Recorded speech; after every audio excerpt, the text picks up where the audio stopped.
Welcome to Looking at Legal Stuff. Today we have a wild evidentiary hearing with a couple who are getting divorced after a rocky 6-month marriage. She claims that a month after the wedding, she and her therapist realized she wasn't in love with him. She wants to sell the marital home he paid for immediately. She claims it's necessary for the house to be sold for both of them to be able to move on. Her husband claims he paid for everything for her and her 3 children, including a new car and the entire $160,000 down payment on the house she's so desperate to sell, and that there's likely no equity to split. He's also been supporting her mother, who came to help after she gave birth to her baby from a previous relationship right before the wedding. He's concerned about them continuing to live in the same house, as she's threatened to harm herself and then call the police. She's also lied to him on several occasions when her children misbehaved and damaged their home, but she claims that any good mother would lie to protect their child. That's just the tip of the iceberg in this soap opera. Let's see what the judge will do.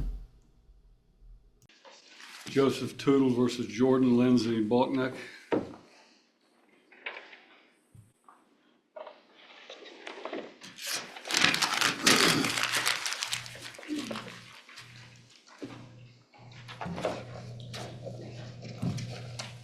Your Honor, if I could, I'm here on behalf of my client, Mr. Joseph Tootle. We filed a complaint for absolute divorce in this matter. It's a very, very short-term marriage. The parties were just married in September of 2023. And what we have, Your Honor, is that the crux of this case, and really the only asset of this marriage, comes down to the parties prior to their marriage purchased a home at 1047 Yellow Creek Highway. My client put down a significant down payment on the home. Well, the down payment was put prior to the marriage, and the purchase was right after the parties married. The property is approximately between $700,000 and $800,000 home, has a significant mortgage on it. What we're asking, Your Honor, is for exclusive possession of the home. Mrs. Botnick, again, this is a short-term marriage. Mrs. Botnick has 3 children from prior relationships. In fact, she was with child at the time of the parties' marriage that is not my client's child. And she has just finished another custody matter with that child's father. And again, she's not contributing financially. They purchased a vehicle that she is driving, and we are asking that she and the children, and she's allowed her mother, Miss Carol Ledford, to move into the home also. So there's 6 people cohabitating in this home, and my client is having to pay all of meet the financial responsibility of the home. So it's our request that she be ordered to vacate the premises, or in the alternative, given the fact that herself, her 3 children, and her mother are living there, that my client pays 1/6, and she pays 5/6 of all the expenses associated with the home. The home, again, we're going to have an issue. The home has just been purchased. It's very unlikely that there's significant equity. She is not in a position, it's our claim that she's not in a position to buy my client out of the home or get the home refinanced into her own name. But she is not contributing, and she has now begun having extramarital relations, and as a result of that, we want her out of the house. So,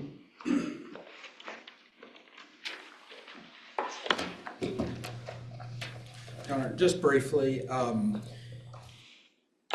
parties were married September 4th, 2023. The home that they currently reside in was purchased, conveyed to both of them as husband and wife, Joseph Tootle and Jordan Botnick, by warranty deed executed September 26, 2023, recorded with the Register of Deeds September 29th, 2023. The approximate purchase price was $800,000. 20% was paid down, which is approximately $160,000.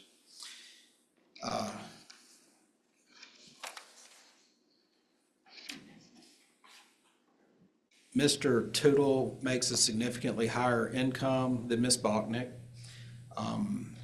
With respect to her children who live there, Mr. Tootle was fully aware that Ms. Bachnick had children when they married, fully aware that they would be moving into the residence. And with respect to Ms. Bachnick's mother, he agreed that she could move into the residence. Our position, Your Honor, is that the house is a marital residence.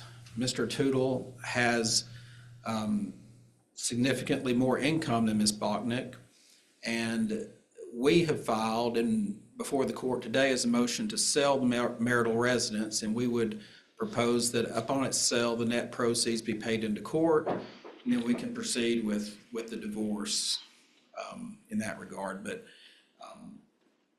I would submit to the court there's no basis to grant Mr. Tootle exclusive possession of the marital home. Ms. Bachnick's name is on the deed. It's a marital asset, and submit that she's entitled to reside there just as much as he is. All right. Then I would call Ms. Botnick.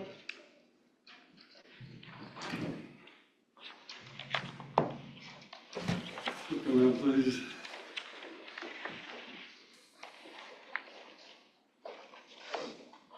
Raise your right hand, be placed under oath.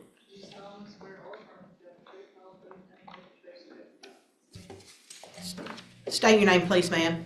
Jordan Lindsay Bachnick, And Ms. Botnick, where do you work? Envision Healthcare. And what do you do for Envision Healthcare? I'm an AP specialist. And what, Please scoot up a little bit towards that microphone Sorry. so we make sure it's picking I'm up. an AP specialist, and what does that mean? accounts payable. I work for the same company as Joseph. And what is your rate of pay? 22 an hour. You work 40 hours a week, Yes, ma'am. and you have 3 children by how many different men? 3. And how much child support do you get? I get child support 1 kid and $697. $697 for what child? 1 child, and I don't get child support from the other 2. What child do you get the 190? Sailor, the baby. And who is Sailor's father? Nick Ellis. And that's your youngest child? Yes, ma'am. And you were in fact pregnant with Sailor at the time that you married? No, Or right after you had just had the child? I just had him. He was born in June and I got married in September. Okay.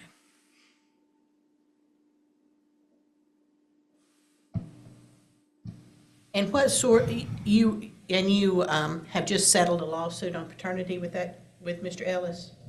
Yes, And when was that done? February. And what are the names and ages of your other children? 12 and 10. 12-year-old is Ryder. 10-year-old is Bryson. How old are they? Ryder is 12, And Bryson is 10. 10. And Sailor is 10 months, 10 almost. months. When did your mother move into the home? She started staying there in October. October of 2023, right after y'all married in September, is that correct? Right. And what was the reason? She was helping me with the kids, helping us with the kids. How much does she pay to live there? She helps with the kids, so in return, she gets to stay there. Okay, she helps with your children. Right, yeah. Okay. And so you're just giving her free room and board? For helping me watch the kids.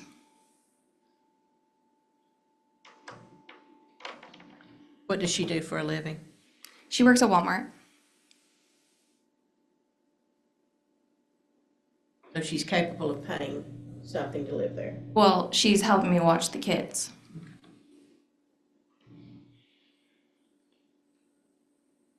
In your lawsuit with Mr. Ellis, did you claim any work-related child care expenses? Yes.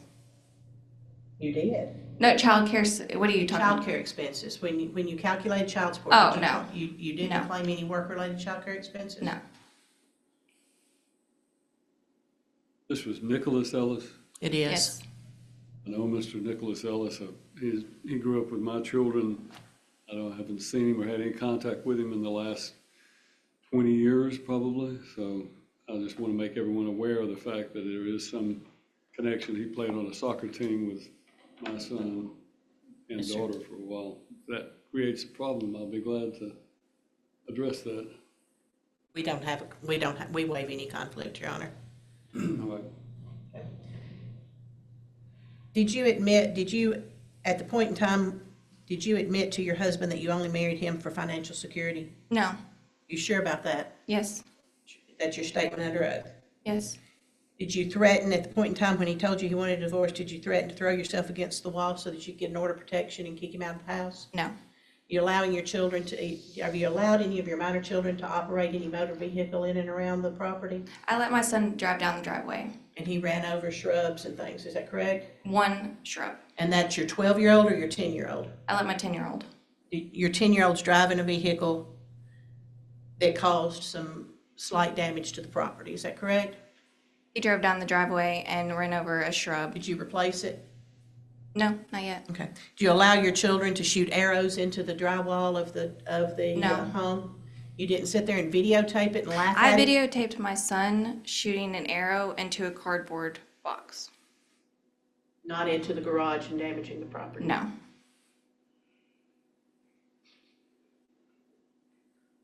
Where are your children in school?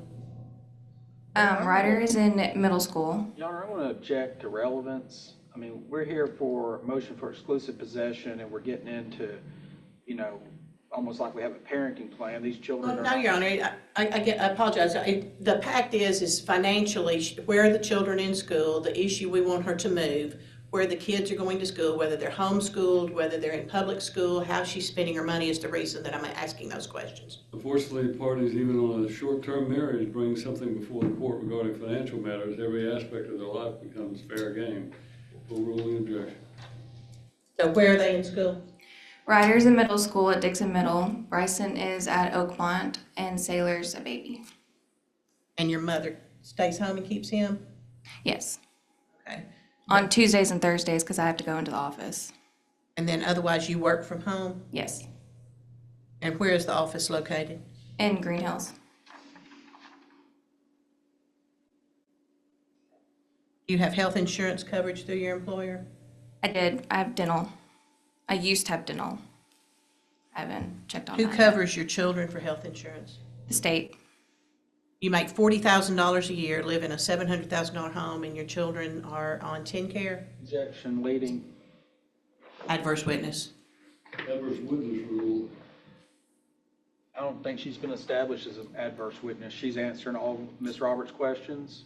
She called her on She's the direct. adverse party, so I'm going to assume or take judicial notice of the fact that an adverse party is an adverse party for purposes of the adverse party rule.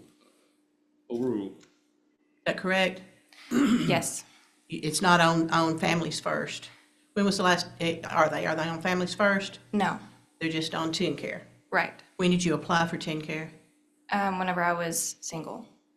Beg pardon? When I was single and not married.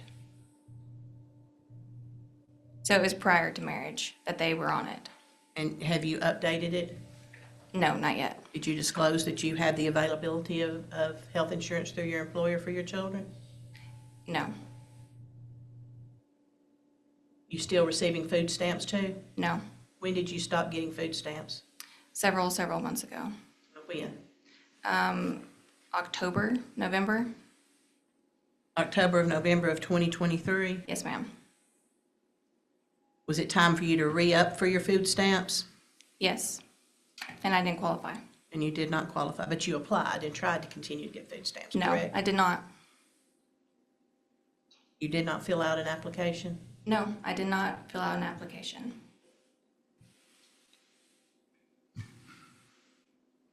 Have you contributed to the house payment? No, Why not? because I'm paying for everything else. What is everything else that you're paying for? Groceries to stay in the house, and I pay for all my kids, groceries, clothes, and I filled out a form, basically showing what I do pay for. Pay any of the utilities? No, Pay any insurance on the vehicle you're driving? yes, You pay for your insurance I pay for my insurance and your vehicle? on What my kind of- vehicle, What kind of vehicle are you driving? a Tahoe. 2021 Chevy Tahoe? Yes, ma'am. And how much are the payments on that? A little over 1,000. Who's making those payments? I am. When did you start making those payments? 2 months ago. I've made 3 payments so far. So 3 months now.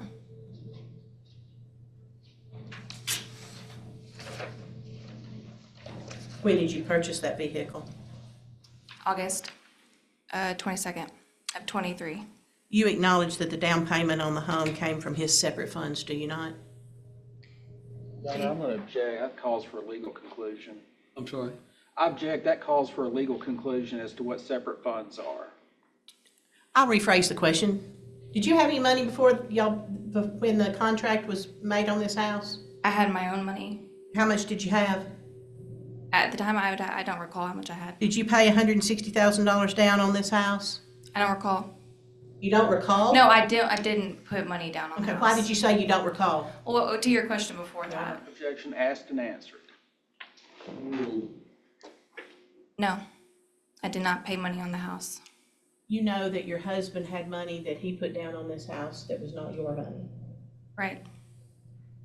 After we were married, though, he paid money on the house. And he paid for your attorney, for your paternity actions too, didn't he?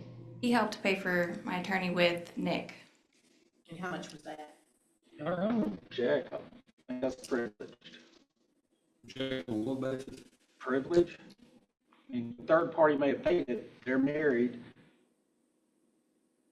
And you're talking about the attorney-client privilege? Yeah, number one, I don't think it's relevant. Now we're talking relevance instead of privilege. Well, Judge, I think what a client pays an attorney, and the third party pays it, I understand your point, Mr. Odell. And again, we're talking economics of 2 people who have been married for a short period of time. You will be able to ask questions of him regarding any expenditures he's made. And my understanding is that these questions are being asked to demonstrate the financial contributions each of them have made to the household. Because one of the motions that we have before the court today is the motion for exclusive possession of the marital residence, and that entails who's going to pay the mortgage for that. There's also a motion for a temporary division of marital debt, which is on the docket. So all of these issues are relevant on the issues that are before the court.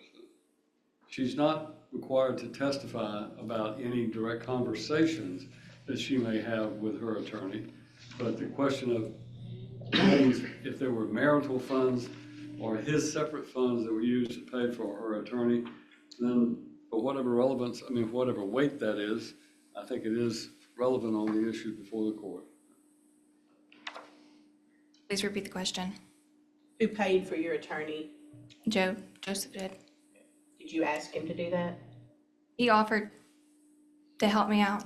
When you got sued? I didn't get sued. Did you file the paternity suit, or did Mr. Ellis sue you? Did you sue? We him? agreed upon it. I didn't get sued. He didn't file a petition against you, Yes. so you got sued. Okay, I didn't know that was being sued. He filed a petition to establish paternity, Mr. Ellis did, Okay. correct? Yes, ma'am. And you asked your husband for help in securing counsel for that, is that correct? He offered.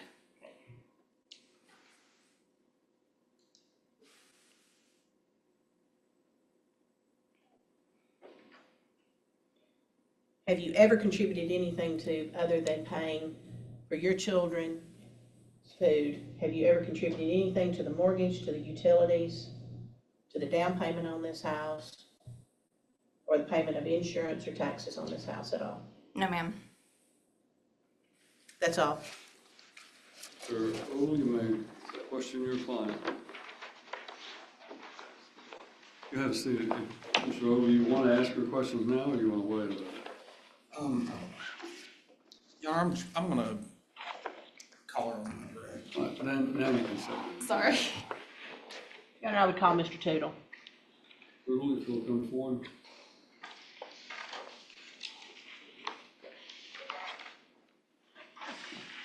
Raise your right hand, be placed under oath.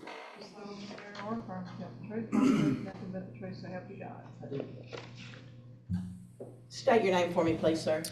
Joseph Tootle. And Mr. Tootle, you married Ms. Erin Botnick back in September of 2023, is that correct? That's correct. How long had you known her prior to y'all's marriage? Roughly 7 years. And do y'all work at the same We do. company? We do. And what is your role at the company, at Envision?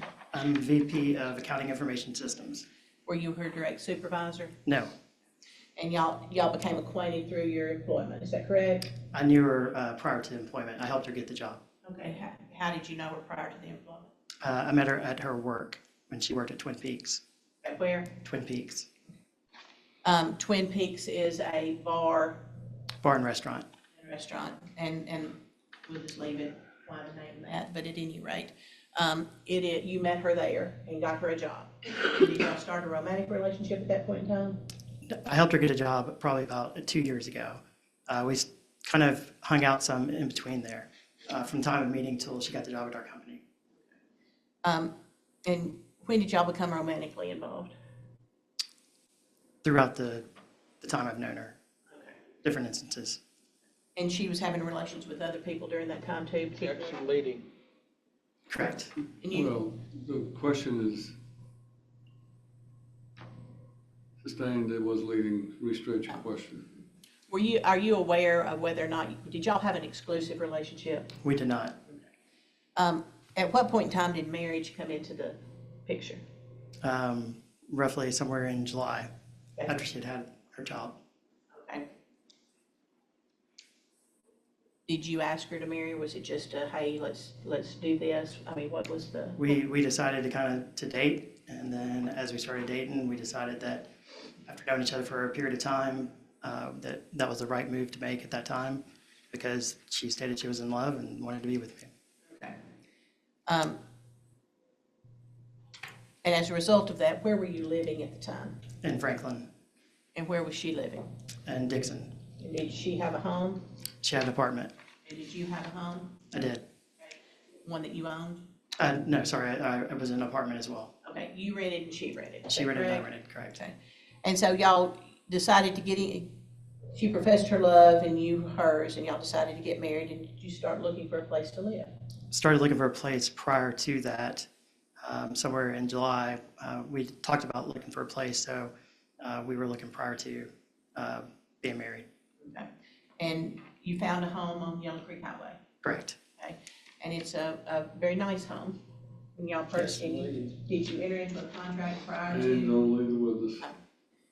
When did you enter into a contract to purchase the property? In August, and I put down earnest money in August. How much did you put down? It's $10,000 in earnest money And then when was the closing scheduled? for September 26th, And y'all married when?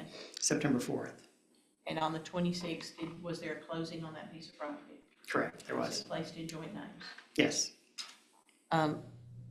Was there money put down on the house? roughly 160 plus the 10,000 And where was the source of that money?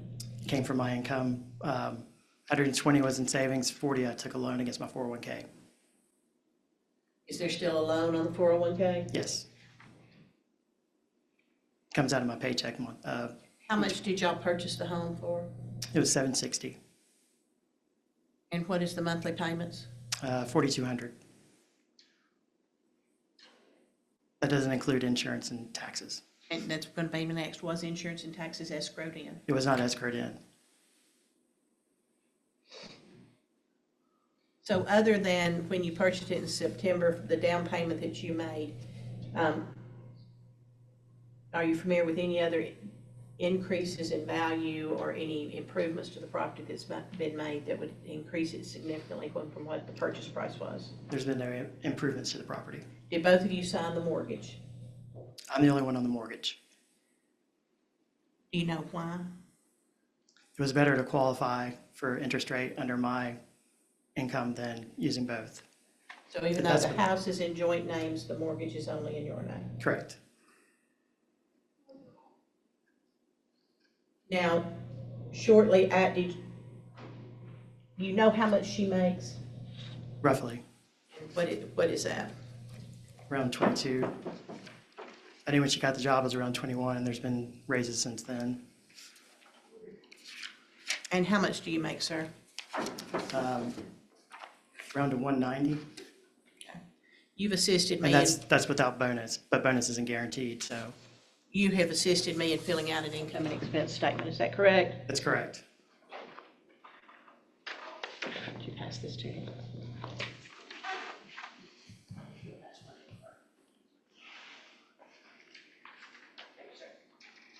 The officer's going to pass you one, and Your Honor, we'll mark this for ID purposes at this point in time. All right. Could you review that? Does that adequately and reflect what what your income and your expenses are? Yes, So again, what you're looking at is you gross about $14,000 a month, is that right? yes, Okay. And then the expenses that are spelled out, the rent, the mortgage is $4,200, is that correct? that's correct. And how did you come up with the utilities? Are those just an average of what? That was the average of what we'd had thus far, but again, this was in January, so there's only a couple of months to average it.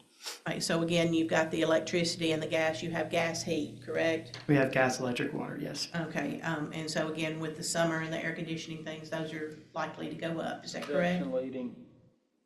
Do you So know you what don't the, lead the witness. I'll rephrase it. Do you think that these will be consistent or will they fluctuate? Gas will probably go down, electric will probably go up. Why have you got wife's telephone? Is that just At the time I filed, I was paying her phone bill. She used my credit card multiple times, after I'd paid it once Okay. to pay it. And then again, the rest of these are average expenses, is that right? That's right. And the only thing on here I haven't been paying is the Tahoe. I stopped paying it in January. And that's the 1,050, and that's the vehicle correct. she's driving. Had you previously paid it? I'd been paying it since we bought it. And when was it purchased? We purchased it in August. Right before the marriage? Right before the marriage. Whose name is it in? It's in both of our names because she couldn't qualify on her own for it Okay. with a good interest rate. Okay. And so again, looking at that, you're basically barely breaking even if you take away the $1,000. I was until she started paying her bills. Okay, until she started paying her bills. Okay. Tell me what's led to you file, Your Honor, we'll move that in as the next exhibit. Mark, this What's is led the you- first exhibit, is it not? Yes, that first one. What's led to you filing this divorce, sir? We started having issues in October, which was relatively shortly after being married. She even told me that her therapist and her had discovered that through their therapy that she wasn't really in love with me and that she wanted consistency and stability for her kids and thought that she could love me over time. At that point in time, we talked about getting a divorce. We tried to work it out multiple times and we kind of wound up back at the same spot. So she had to go to therapy to figure out she didn't love you? Objection leading. Sustained. Has she contributed anything financially to this marriage? Other than groceries for her and her kids, no. What about has she made any threats towards you? Multiple. Tell me about those. We got into an argument. Verbal argument, physical argument, what? Verbal argument. I'm not a physical person. And we talked about, in that argument, divorce came up and she wanted me out of the house. She said she would throw herself against the wall and call the cops, say I did it. That was one occasion. Another occasion, she threatened, or she said she'd called the cops. So I said I'd come to the house, wait for the cops to get there. They never came. Recently, as 2 weeks ago, she said that she was going to call the cops, that I'd hit her in front of her 12-year-old, which obviously I didn't. So multiple times that's happened, to the point where I had to get a camera for the room I stay in to make sure that anything would be videoed to show that I'm not a physical person. And is she asking you to assist her with the children? When the marriage was going okay, I helped take them to school. I helped buy food. I did multiple things. And have you asked her have there been issues where there has been damage done to the marital residence at the hands of the children? There have, and I was lied to about what had happened. Cabinet door was broken. She told me she fell holding the baby, and that's what broke the cabinet. Come to find out, the 12-year-old told me that he broke it. He didn't know that I'd been lied to about that. When I asked her about the tree in the front yard that got run over, she said she was driving. And then, of course, there's other things that have happened, but it's always implied that I'm going to pay to fix it. Okay. If they've been, I may have misunderstood, are they shooting bows and arrows or something? He was shooting bow and arrow at in the garage at a box. But of course, accuracy is not always on, so there are multiple holes from that. Another thing that kind of got me a little bit, I guess, I came home one day, we were in a fight, and they were going to do a fire in the fire pit that we have, even though we're in the middle of a drought and a heavy windstorm. And when I said not to do it, I was told that not to talk to our kids at all that day. Did they? They did not start the fire, thankfully. And you care for her children. I do. The fact of finding out that there's possibly untruths that are being told and that don't want her children put in the middle of that, do you? Not at all. Do you feel safe living there in the home while she's there? I don't think she would do anything to me physically, but I do worry that if she were to have multiple threats, that at some point the threats are going to come true for her, saying that she'll call the cops and say I did something, which I would never do. And how many occasions has she threatened that? 3 different. She's threatened to call the cops 4 times, but 3 of them she was trying to imply that I had done something. Okay. And have you ever been physically abusive to her? No. You ever laid hands on her in any type of an aggressive or inappropriate manner? No. Her mother's living there. Correct. Is she contributing anything financially? She watches the kids and helps clean the house, but not them financially. Was there a discussion about that prior to her moving in? I was told she was coming to visit, and then after she had been there for a little bit, she basically said that she was going to stay there through the winter because it was cold. She has a pull-behind trailer that she has property on, or she has property she could put it on, but there was never really a formal discussion of how long she was going to be there. But is she bathing and fixing her meals and Yes, sleeping there? yes, Is she contributing anything to the utilities? no, Is your wife contributing anything to the utilities or to the upkeep and the maintenance of the home? no, Are you capable of maintaining the home and continuing to pay for it? yes, If the court determines that she's entitled to any equity as a result of it, do you have the availability to buy her out of whatever the court deems would be her appropriate share? not at this time. It's all in the home. Everything is in the home, is that correct? That's correct. My entire down payment was, yep. Other than the threats and the non-contribution financially, is there any other reason why you want her and the children and her mother out? No. That's all. Thank you. Now, Mr. Odell's going to have some questions for you.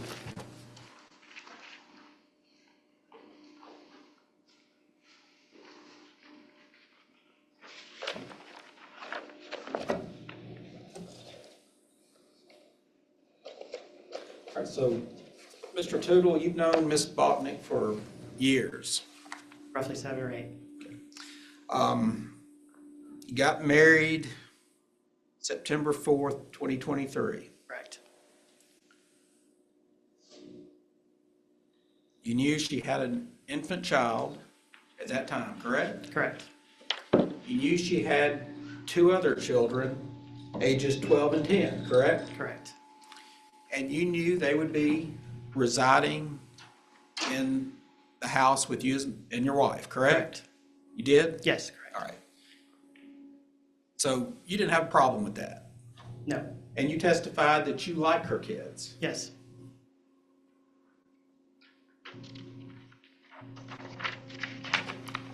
Now, with respect to her mother, you and Ms. Botnick had a conversation about her mother coming to live there, correct? Coming to visit.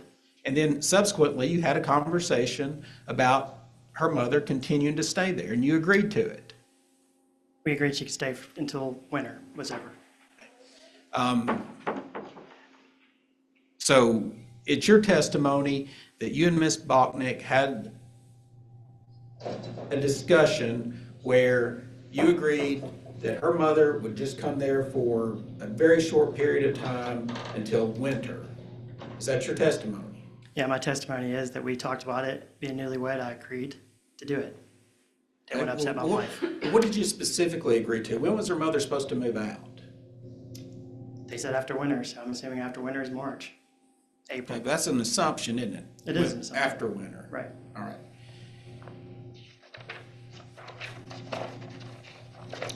Do you like Ms. Bachman's mother? I do. We get along. Okay. So no issue there.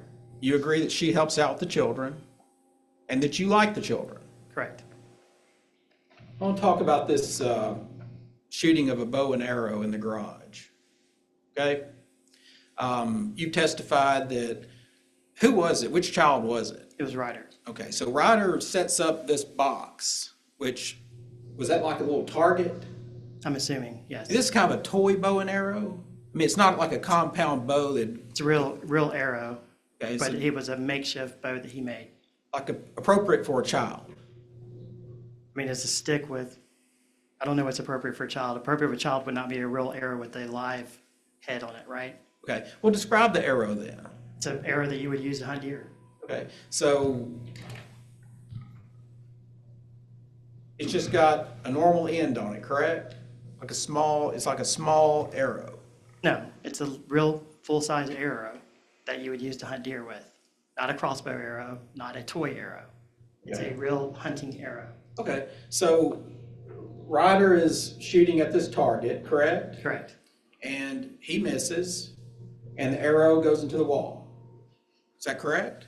I'm assuming based on the holes in the wall behind the target, I was not present. Okay, there are 2 holes. There's 5. Okay, 5. Describe the holes. They're the holes of an arrow. Okay. They're pencil on, what's the size of an arrow? Size of a pencil or so. Size of the end of that pen, maybe? No, bigger than that. Well, how big? You just said a pencil. I'd say an arrow is what, maybe 2 centimeters? Well, you just testified like a pencil. Yeah, I'm guessing they're similar size. Okay, so is the hole about the size of a number 2 pencil? Roughly. Okay. I didn't measure. You would agree with me that if it's 2 holes or 5 holes, that's a pretty easy fix. It's a pretty easy fix. My concern was not the holes. My concern is the safety of doing things like that inside the house. Well, he had a box with a target on it inside the garage with a wall on the back side of it, correct? Shooting from a range of about 2 feet where things can, ricochet off. That didn't happen, did it? I wasn't there, so I don't know 100%. How do you know he's shooting from 2 feet? Because I saw it on the video. Okay. So, Mr. Tootle, do you have a copy of your income and expense statement you testified to? You have it in front of you? Yes, Okay. So you testified that you make gross approximately $190,000 a year? that's salary without bonus. And bonus is Okay. not guaranteed, though. Okay, so you So make, this is based on my guaranteed income. okay, so you make more than $190,000? Yes, Okay, on a good year. okay, well, let's talk last year. What was your bonus last year? Bonus was 40% of my salary. Okay, give me a number. 40% of 180 at the time, so I don't know, what's that, 70,000 So you got $70,000 bonus, so, minus taxes, 35%. okay, but you said $180,000 and a $70,000 bonus. Right, That's $250,000. but I don't get it at the end of the year. Right, Okay. it's paid quarterly, just for the record. When's the last time you didn't get a bonus? Well, 40% is not what you get all the time. Sometimes you get 20%. That wasn't my question. When's the last time you didn't get a bonus? I haven't had it's been a couple of years. So you didn't get a bonus 2 years ago? I'm saying it's been years. Years. Right, Okay. Think a decade? maybe. Okay. Mr. Tootle, every year you get a sizable bonus, don't you? You're under Sizable, oath. yeah, sizable, yeah. So when you say bonus is not guaranteed, that's a little misleading, isn't it? No, that's the terms of the bonus. Okay. Bonus is 40%. 40% is if we hit max terms of the company. Okay. That's not misleading. Your track record is that you've gotten bonus for years and years Yes. without fail, correct? Mr. Odell, just to tell you, I don't control my bonus. It's based on company performance. I understand you don't control it, but I'm asking you a question about I get- the historic Yes, bonuses you've I received. get bonuses year after year. Okay. So when you fill out this income expense statement, you've got $14,191, correct? Correct.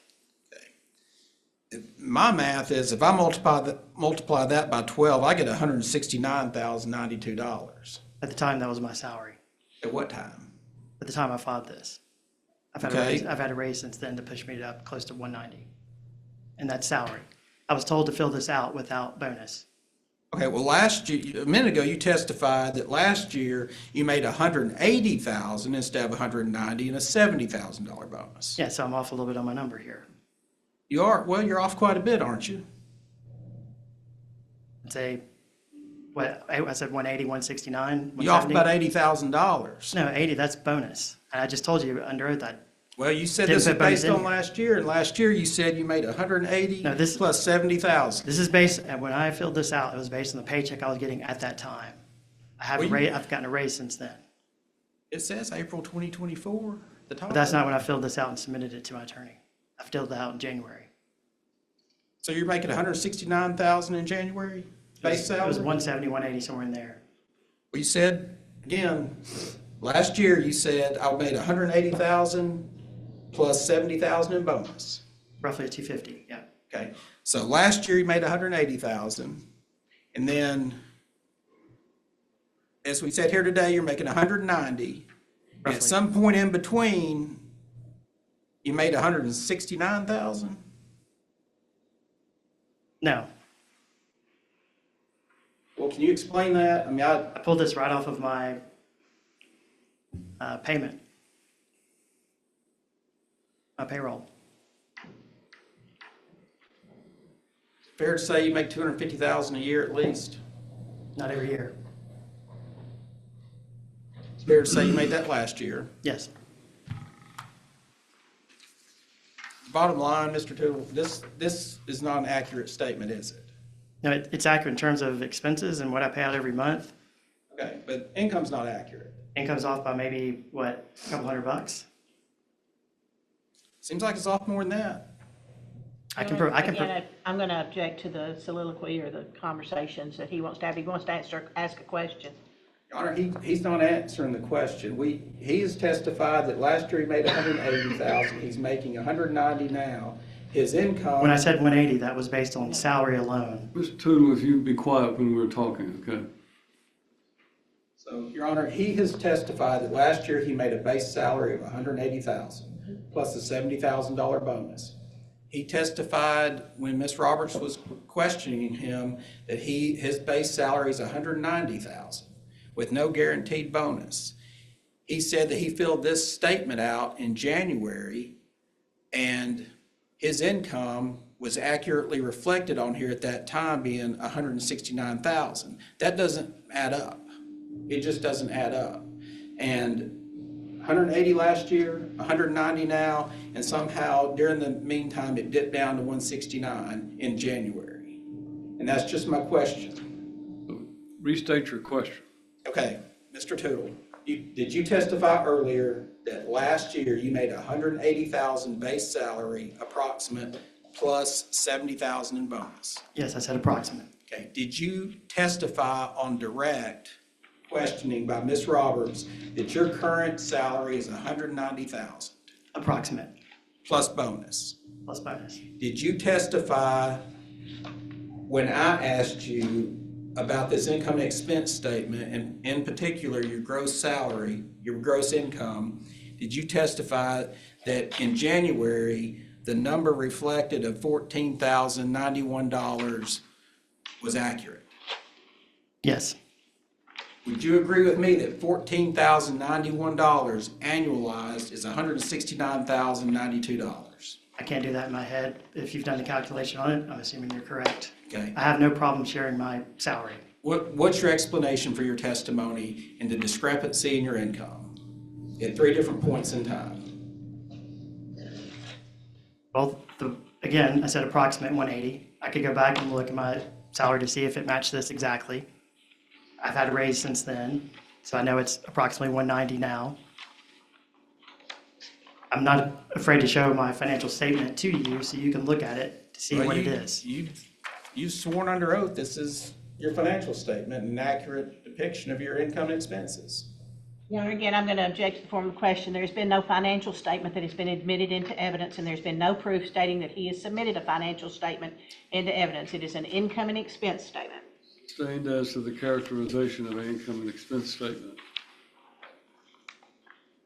As a financial statement, it's not the same. Mr. Tittle, your income's not correct on this income and expense statement that you presented to the court, correct? I would have to do the numbers and look at my actual paycheck. All right.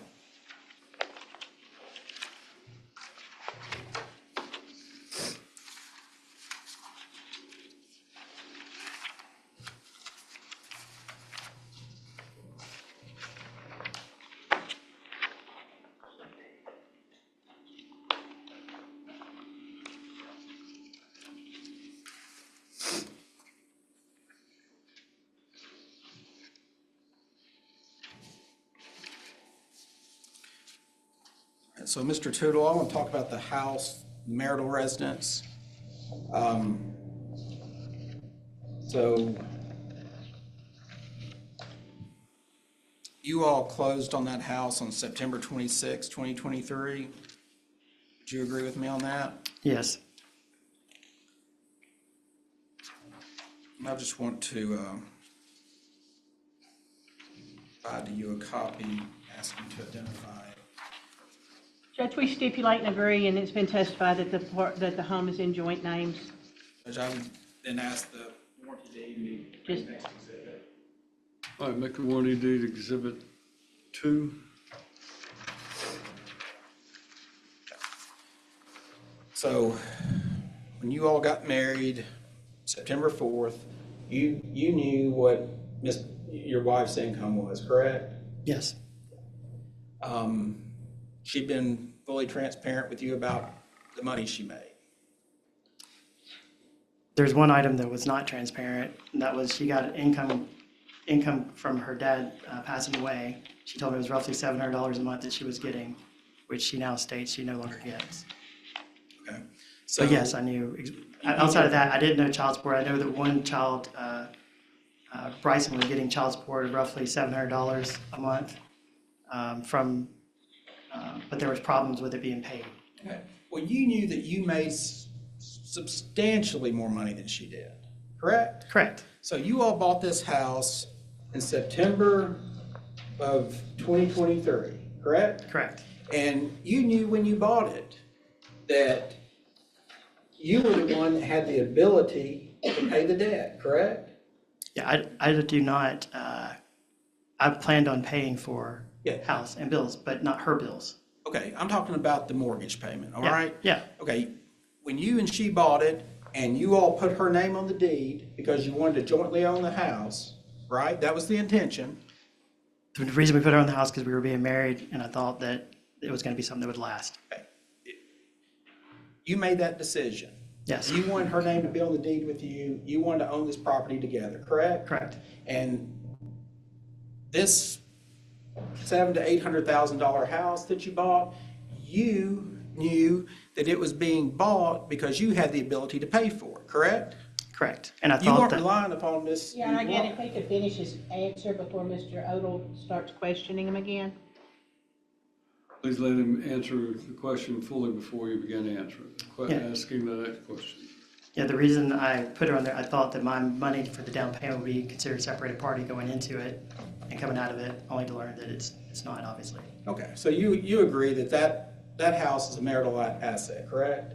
Yeah, I think And that's, the equity in it is, And again, calling for a legal conclusion, as Mr. Odle has pointed out earlier, and I would object for asking my client to draw a legal conclusion. I'm sorry, repeat that? Objection, calling for a legal conclusion.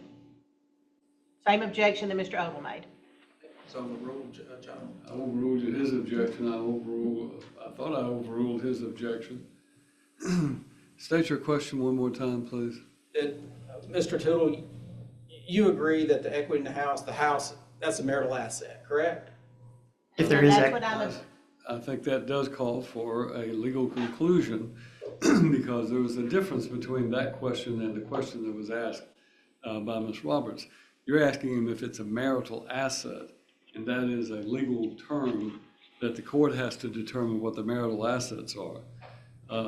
If there is equity in the property that came, I think the question Ms. Roberts asked was, is the equity or the $160,000, whatever was paid down on the house, did that come from his separate funds?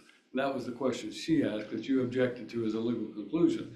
It was not a legal conclusion in this court's opinion to ask someone if the down payment came from separate funds of that person. You're asking him if it's a marital asset, which is a legal term used by the court in determining what are the marital and separate assets. That's the reason I'm sustaining and why I see a difference in the two. Mr. Tootle, do you agree that you and your wife own this house that you live in currently together? she's on the title, yes. You all equally own it? I mean, I guess by the title, yes, but there's no equal to it.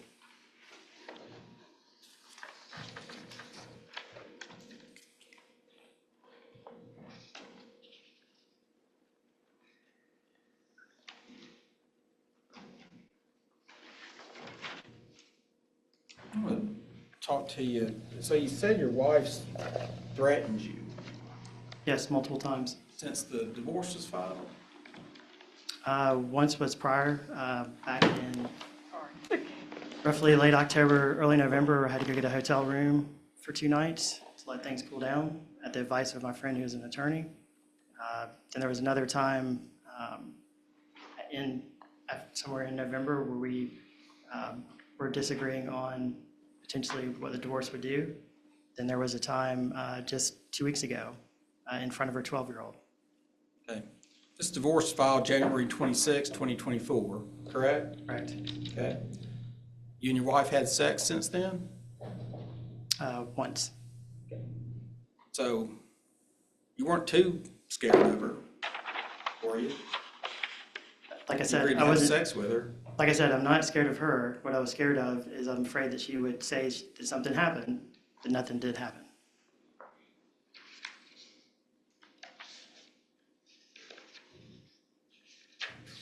And the reason is because I think she's using that to try and get a temporary restraining order to get me out of the house. But you had sex with her. Since you filed the divorce, you've had sex with her. Yes, one time. I approached the witness, Your Honor. Right? Mr. Tootle, was your wife's birthday yesterday? It was. What'd you do for your wife's birthday? You what? What did you do for your wife's birthday? I got her flowers and a cake and a card. You got her an elaborate flower arrangement, didn't you? Wasn't that expensive, no. It looked pretty nice. It's nice, but doesn't mean it was expensive. Yeah. So you got a nice flower arrangement. Did you give her that card? Did. Can you look at the card, please? Can you read the card? Not your inscription on it. I'd like for you to read the card from the beginning to the end.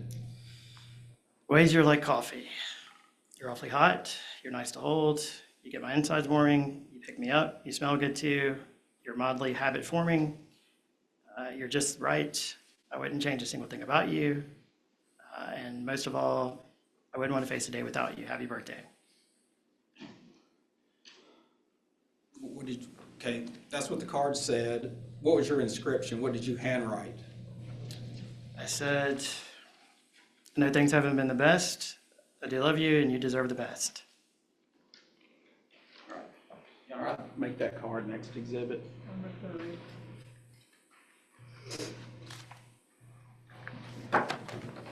So that card reflected quite a bit of flattery toward your wife, didn't it? I got the card because she likes coffee and I thought it was funny. Do I love her? Yes, I do love her because I do care about her. Am I in love? It's different. Okay, you love her. You say she threatens you, and you want her kicked out of the house.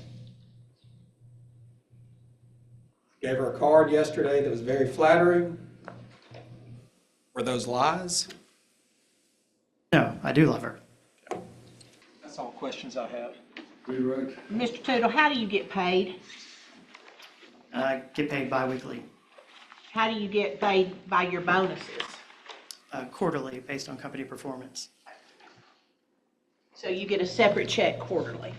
Yes, And do you know how much that is before you get it? no, And have you had a quarterly payment for 2024 yet? no, You get a paycheck stub, you get a guaranteed paycheck, Yes, correct? And is that what that income and expense statement was reflective of? yes, Is that your guaranteed income to pay your monthly, to pay monthly expenses and living yes, expenses? And is that why it's filled out that way?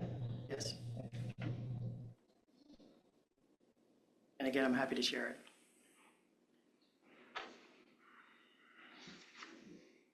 Are they on a fiscal year or on a calendar year? Your company? We're calendar, January Okay. to December. So again, after the end of March, that ended a quarter, they'll calculate, and then you'll get a, Payment in May, in May, right. for And the I have- for the March quarter. Right, and I just to confirm, I didn't get anything in, for December that quarter because our company went through bankruptcy.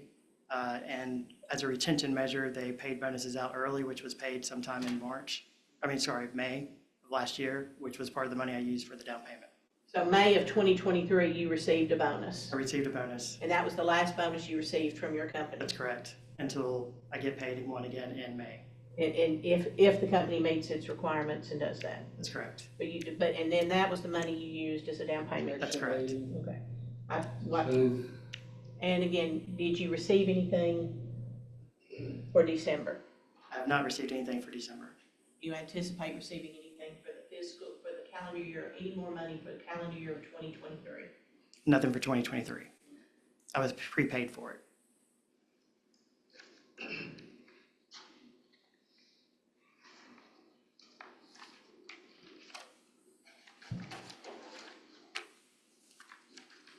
I believe that's all. Thank you, sir. where do you sleep? I sleep upstairs. in Where does Bonus she room. sleep? Downstairs in her room, or in the master bedroom. What do you want to do with this house?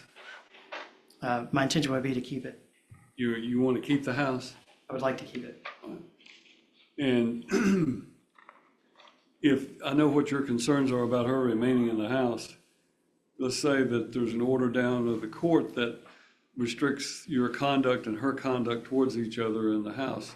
Is there any way you would feel safe in living in the house with her? Yeah, my safety is not a question. I feel safe. Well, the false charges, I guess, would be the thing. Yeah, I feel better now that I have a camera in there to make sure nothing happens. All right. Anybody else have anything? No, Your Honor. No, Your Honor. Thank you, you can step down. Thank you. We'll take our noon recess for lunch until 1:30. All rise. All right. Ms. Roberts, you're still putting on your proof. I think I concluded mine, and I concluded his, and I That's already right. called her. You have the right to call your client now, or whatever proof you want to put on. Your Honor, I just called Ms. Botnick. All right, And Judge, I notified Miss Abby to take that matter off the docket. thank you.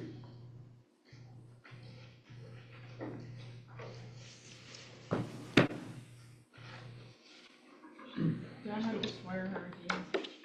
You've been previously sworn, just remind you that you remain under oath, okay?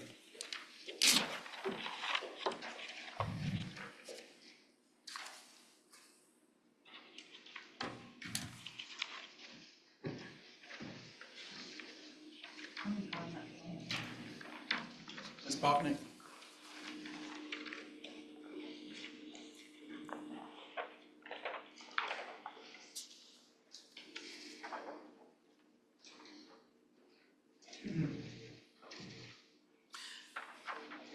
Ms. Botnick, I just handed you an income and expense statement.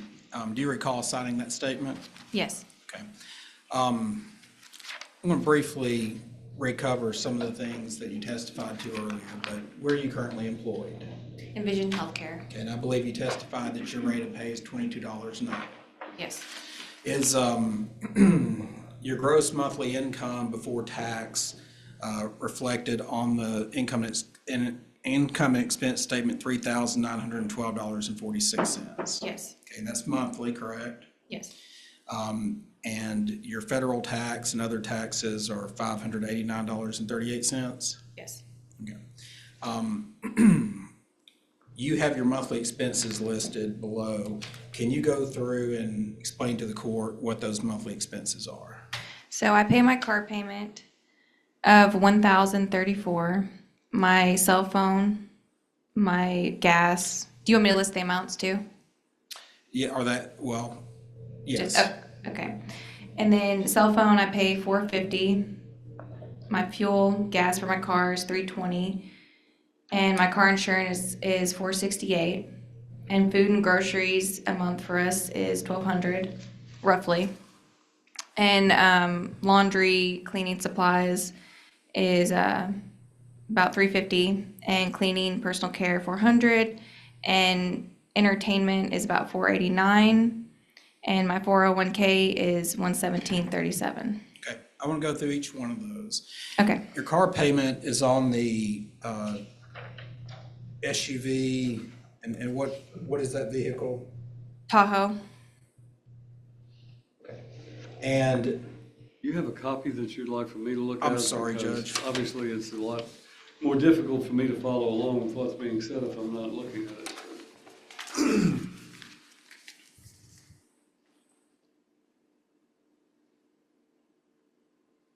You gonna take a picture of it? I am, Judge, I'm a copy short. Just let the clerk run it.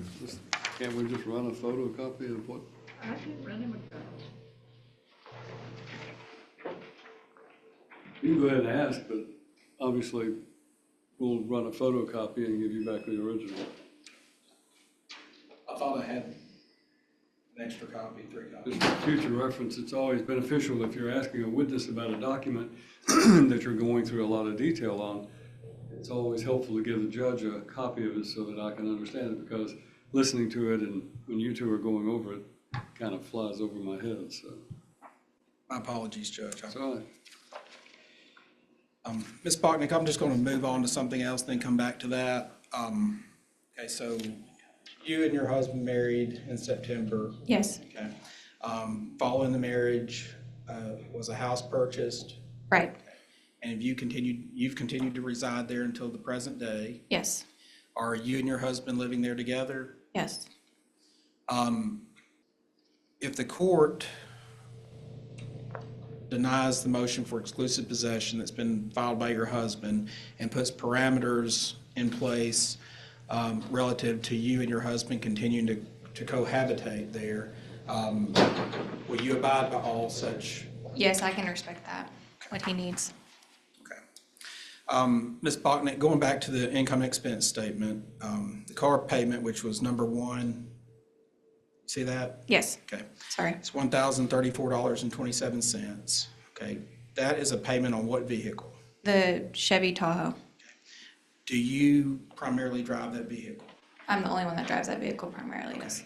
Who are the titled owners to that vehicle? Me and Jody. Okay. And who is obligated on the indebtedness owed and secured by the vehicle? Jody. How long have you been making that payment? I'm the past 3 months, so I've made 3 payments total. Okay. So moving forward, are you willing to timely make that payment? Yes. The second line item is a cell phone.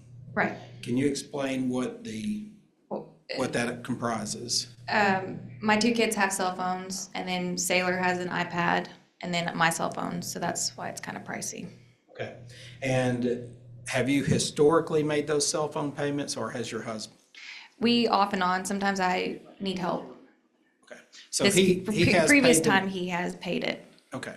Are you willing, moving forward, to continue making that payment yourself? Yes. And to be solely responsible for it? Yes. What is the next line item? Automobile fuel? Right, and that's I have to drive to Green Hills, and so it racks up the gas a little bit more, and so that's for the month. Is that for work? For work, yes. Tuesdays and Thursdays. Now, the automobile insurance, is that for the Tahoe? Right, just for the Tahoe. Have you historically been making that payment? He's helped me, but yes, I am now. Are you willing to continue making that payment timely moving into the future? Yes. Food and groceries, can you describe what that is? I make dinner every night. I don't eat out ever, and so that's for the whole month. Okay. And that is, does that include the food that you purchase for your 3 children? Right, and my mom, I feed her too.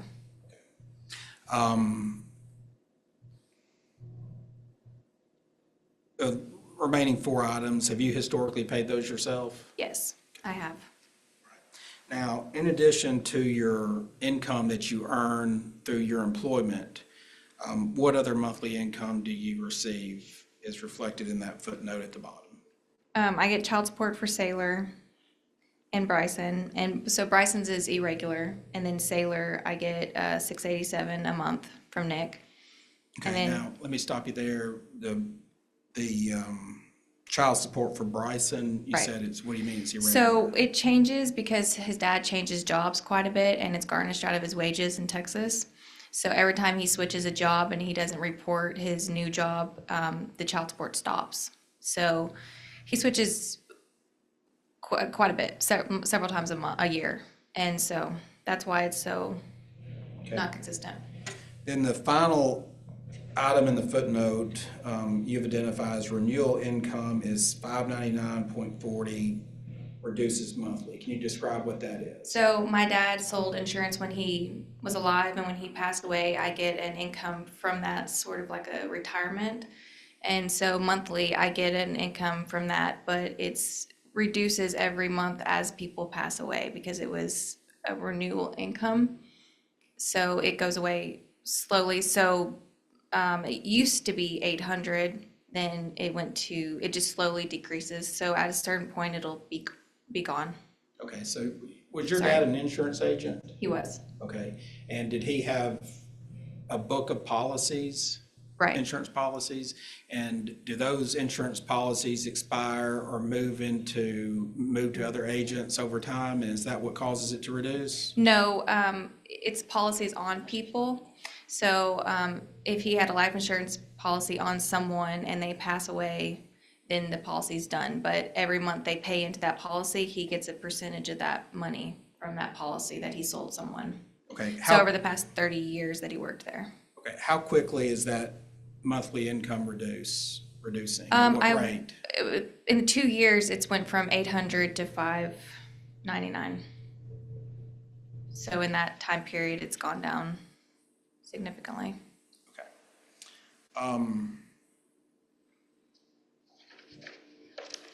Are you asking the court to permit you to continue staying and residing in the house? Right, my kids go to school in the same area where they're zoned, and they need consistency, so yes, I am. Okay. And you filed a motion asking that the marital residence be sold, is that Right. correct? And are you asking that the marital residence be sold and the proceeds paid into court for the court to determine down the road how to divide it? Right, So Ms. Bachnick,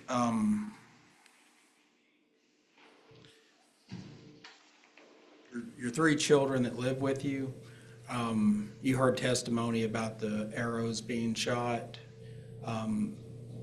and you heard your husband's testimony that the target was missed in the garage and it created a hole the size of a number 2 pencil. the pencil tip, Okay. right. It was actually, so I was gonna buy putty, because at first I thought it was a huge hole that he was talking about. And when I went to go buy putty, I saw that the hole was barely the size of a finger, like a pencil tip, and I was like, it's not even worth covering, because it's barely noticeable. Okay. Did you just discipline the children? Oh, yeah, I did. And Ryder got his phone taken away and his guitar. His guitar's prized possession, so he got in trouble. That's all I have, Your Honor. Roberts? Ms. Botnick, why is it that you want the house sold?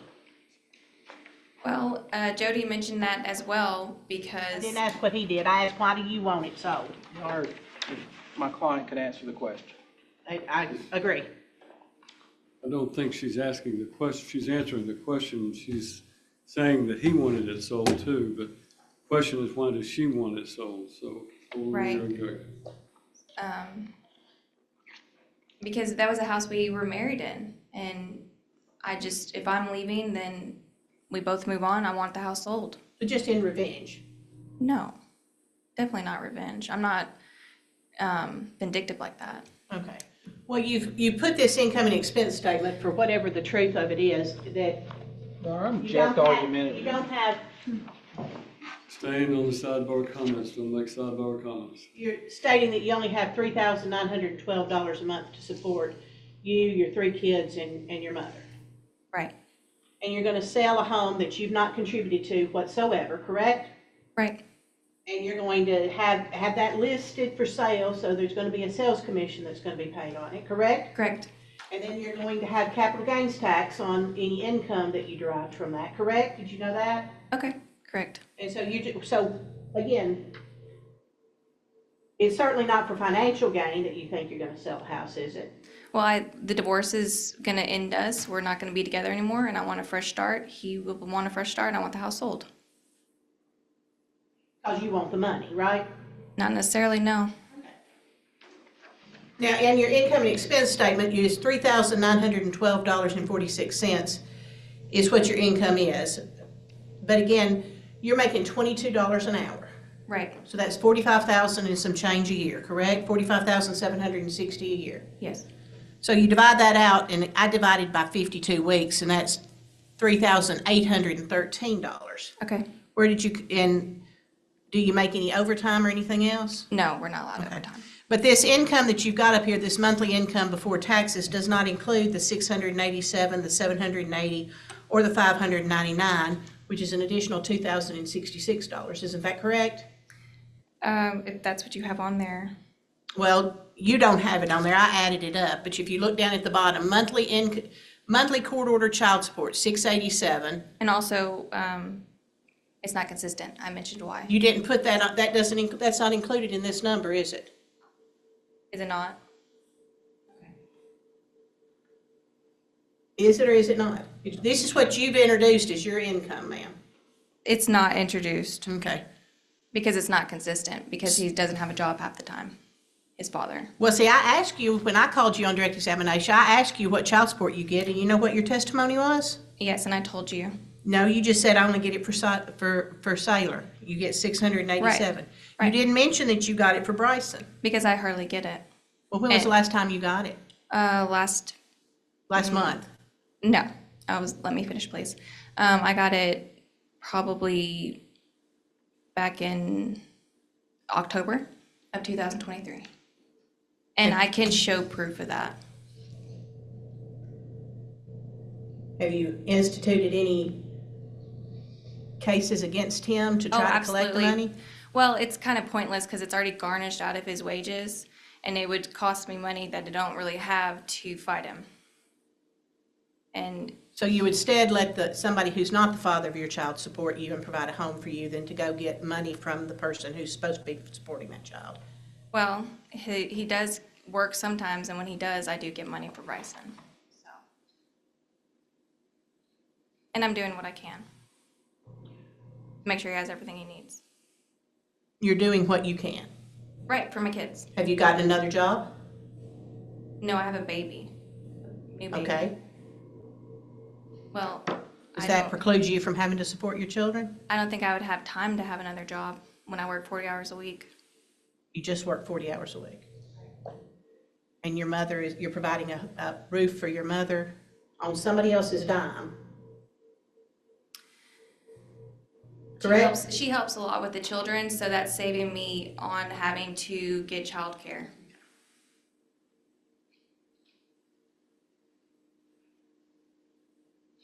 Your 10-year-old has a cell phone? Yes. Everyone in his grade has one. So we have to keep up with the Joneses. Because everybody in his grade has one? Well, he rides the Who does he bus. call? He games on it and stuff like that. That's what all the kids do these days. But who's paying the internet so that he can log on to it out there at Yell Creek? I am. You're paying the internet On the phone, on the phone? I'm paying the cell phone. Okay, he doesn't click on and get on and not use his cellular data? I could use hotspot if I need to. Who pays for the hotspot? Me, I pay for my cell phone. Okay, so that's what you're doing. If I need to. Well, I didn't ask what you needed to, I asked what you were doing. So right now, when he's not home, he runs off the service. I don't even know if he's even connected to the wireless internet half the time. He's 10. Now, you go to Green Hills twice a week is what your testimony is? Sometimes I go in Tuesdays and Thursdays, and she changes it up, but most of the time it's Tuesdays and Thursdays. No, I didn't ask what most of the time. You testified when I put you on the witness stand first, that you have to go to Green Hills twice a week. Right. That's not true, is it? Unless the weather's bad or if it's snowing, no, I don't go if it's snowing. And you don't And go, this past week, I didn't go on Tuesday because of the storms. So it does change sometimes. so when I subpoena your work records and Absolutely, go that they're ahead. going to tell you were at the office 2 times every week, Go ahead. every week since the beginning of this year. Yes, ma'am, go ahead. That's the truth. Unless there's bad weather or if something's going on with the kids or if something's going on.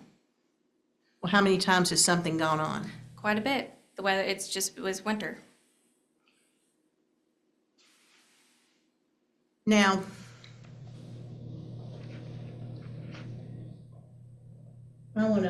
I've got some black and white pictures, but I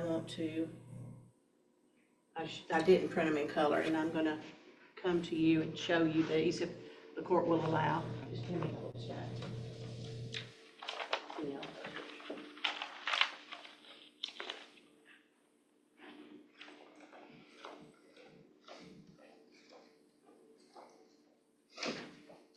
And again, you were watching the video, you videoed yourself and you saw your son Right, so he was shooting the safe. holes into the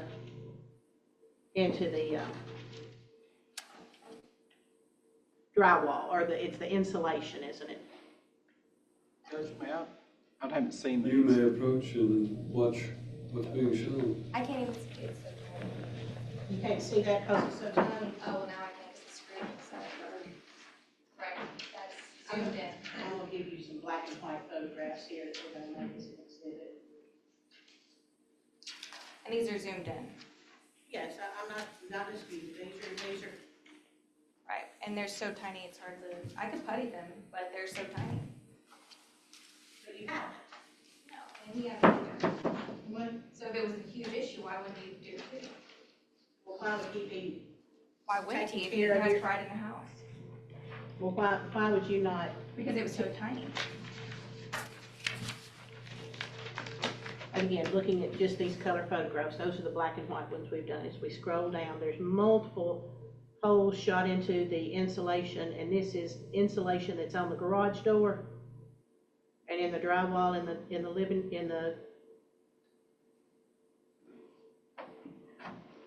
in the garage, right? Right. Your Honor, we'll move this series of pictures. Is that income, is her income, is that gonna be,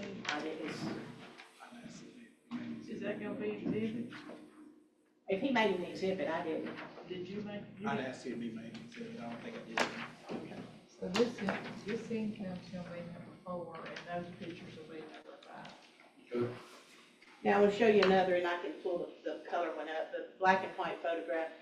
Right, color would be Did good. you lie to your husband and tell him that you were driving the truck and ran over the, Right, yes, I did. Protect my what kids. vehicle was your 10-year-old driving? My truck. The Tahoe. The Tahoe that your husband is the one solely financed with? I am too. I'm Wait. on there just as much as he is. Well, you said his name was just on the note. No, we are both on there. Okay, you're both on that note. He's a co-signer. So you're letting your 10-year-old drive a 2021 Tahoe to the point where he ran over a shrubbery that was there, is that correct? Yes, ma'am. And you lied about it? I lied to protect my child, which any mother would do if they're scared their kid will get in trouble by someone. Well, because your son was driving Well, did he I know did it that? out of fear. Did he know that that you had allowed your 10-year-old to drive a vehicle No, that because is I told him a, it was me that did it. so we've established that you lied to your. Let's establish a ground rule. Only one of you talk at once at a time. I'm This, sorry. Hornick over in front of me has to take down every word that's being said. And when there's conversation going on at the same time, it makes her job extremely difficult. So do you just wait for her to finish her question, and she will let you answer, and if she doesn't, I'll stop her. But you make sure that she asks you the question, wait, and then you answer it, please. Yes, sir. So we've established that you're not above line. Your Honor, I'm gonna. Is that correct? That's argumentative. Well, the court is the one who has to try this case. Whether that is argumentative or not really has no bearing on me. It has been established that she lied to her husband about who was driving the car. That fact is proven. So the question itself is not evidence, as we always tell the jury. So I take it with a grain of salt. So in addition, you sent your husband a text message and stated that you had fallen with the child and broke a cabinet. Right. And that was also a falsehood, isn't it? That was also the same tactic of protecting my children because And that's why I just said it was still a falsehood, correct? I guess if you want to spin it that way. You lied To Jody. because your son, Yes. one of your sons broke. And I did that out of protection to make sure he did get on with them. Okay. The judge has already instructed for you to wait till I finish asking my Okay, I'm question. sorry. The judge has already instructed that you wait till I finish asking the question, and I will wait for your response. Can you do that? Yes, ma'am. You lied to your husband when which one of your sons ripped off or tore a door off of this cabinet? Okay, so what happened was they broke it and it was just hanging there, so I finished and took it off. Did you unscrew it, No, I just kind of took it off. causing damage to the hardware and to the wood, correct? Yes. Did you ever take the time out and putty it and put it back up? No, ma'am. Why not? Because I didn't know how. If I did know how to do something like that, I would have fixed many things in the house that need to be done. Just like you didn't take the time to go buy putty and putty the holes that your son knocked in the wall. Correct? Yes.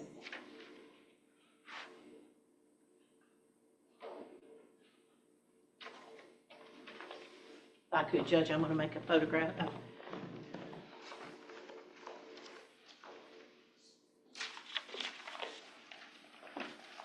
And again, I apologize, these are black and white. Yeah, this is the tree that he ran over, correct? And we'll make that an exhibit. Number 6. And then this is the color photos that I showed you on my computer. That's the text message as well as the damage that was done, correct? Right. John, we'll move that as the next cumulative exhibit. Number 7.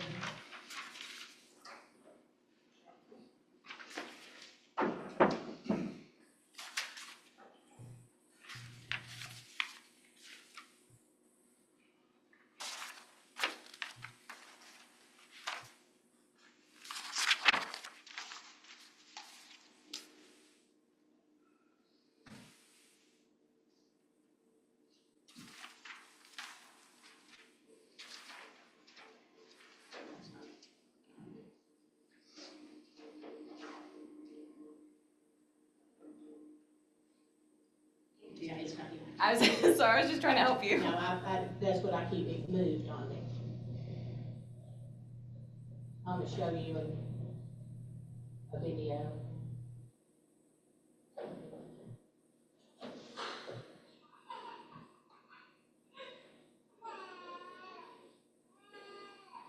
So this is your new baby, right?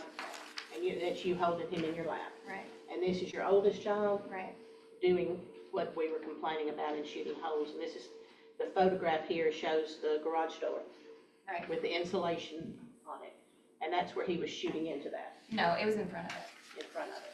No, like the box was like right here, the wall's right here, and the garage is like right here. So he was doing it towards this direction.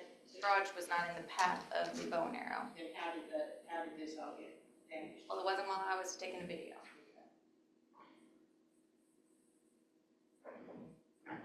I'm gonna step back.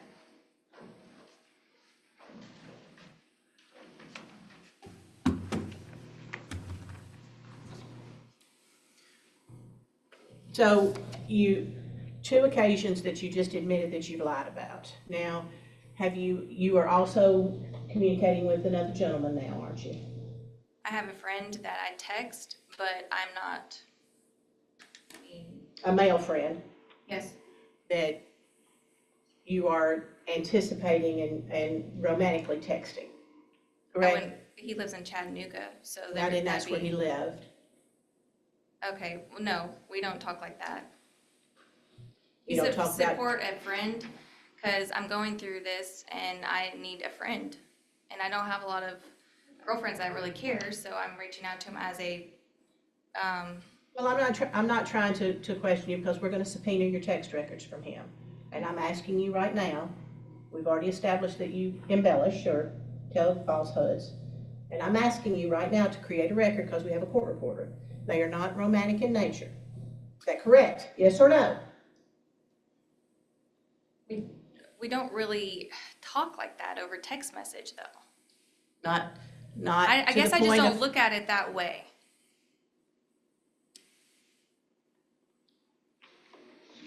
not what y'all are gonna do when your divorce is over. You can't wait to see him. Just kind of been talking more about my feelings. Okay. Okay, just understand that you're under oath and there's a penalty of perjury if you testify falsely. You understand that? Right. And so you are not romantically involved with anybody. I did sleep with him. But we don't talk about it. You understand, I called you as a witness first, and I asked you if you were seeing anybody, didn't I? I'm not seeing him. He lives in Are Chattanooga. you just having sex with him? I had sex with him twice. Twice. Oh, I did sleep with him. Now I have But we slept with don't him text multiple about times. He lives in Chattanooga. I slept with him twice. Where? And 2 times in a hotel. Where? One time in a hotel, 1 time in a hotel. Where? The first time was Nashville. Second time was in Murfreesboro. Who paid for it? He did. So you're looking for somebody else to start taking care of you? No, I don't want him. We don't even really talk now because I thought I was going to work it out with my husband. Well, you lied Wanted to him. to. He asked you if you were dating anybody. You know what you told him? If you were seeing somebody, I'm not seeing anybody. you just having sex with somebody. I had sex with him twice. Did he ask you if you were seeing somebody or having a relationship with somebody? He did, and I And don't you consider lied, didn't that you? seeing someone. You lied, didn't you? I'd ask that my client be given the opportunity to answer the questions Ms. Roberts poses. I apologize. Trying to answer the Please question. allow her to answer the question. You lied to your husband about having sex with He didn't somebody. ask if I had sex with someone. He didn't ask if you had sex. What did he ask you? If I was seeing anyone, and I'm not. And you're not. You just was having sex with somebody. I did twice, and I'm being honest about that. Well, where were your kids when you were shacking up with this man while you're married? Well, at one time, my mom was watching them. Okay. And the other time, my mom was watching them both times, actually.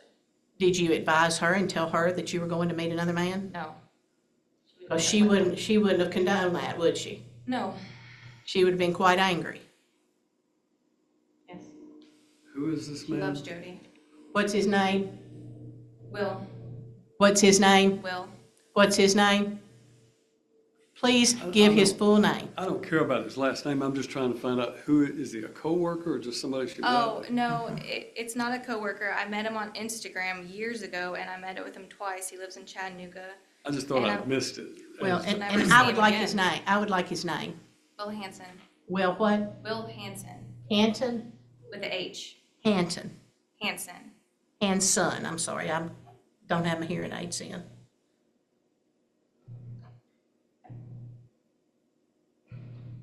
And when were these liaisons? The exact dates I don't. I'd have to,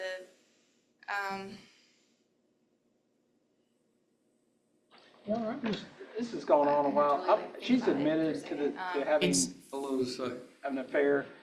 We're here on division of debt and possession of the house. With respect to the division of debt, marital fault is not a factor. I'll move on, Judge. The only other question I was going to ask is who paid for the gas and whose car did you use to drive to meet Ask your... that question and that'll be the last one. he paid for everything. He gave you gas money? Yes. Cash. How much did he give you? $80. So this man you met on Instagram gave you $80 to meet him in a hotel room in Murfreesboro and in Nashville to have sex? He didn't give No, me. I want to object. That assumes facts, not in evidence. She's implying something totally different, and What am I implying? That I she think you're implying testified she she gave him. met with him for money. Pardon? The way I took the question was that She don't think Ms. Roberts is implying that she is having sex with this man for money. I think she's implying that she was asking whether she had expended marital funds to meet her paramour, and that was the question that was put forth, and she testified that the gentleman gave her money for gas and so forth. I didn't take it that it was in any implication of anything. Is there any other times that somebody's given you any other money that you've not disclosed on your income and expense statement?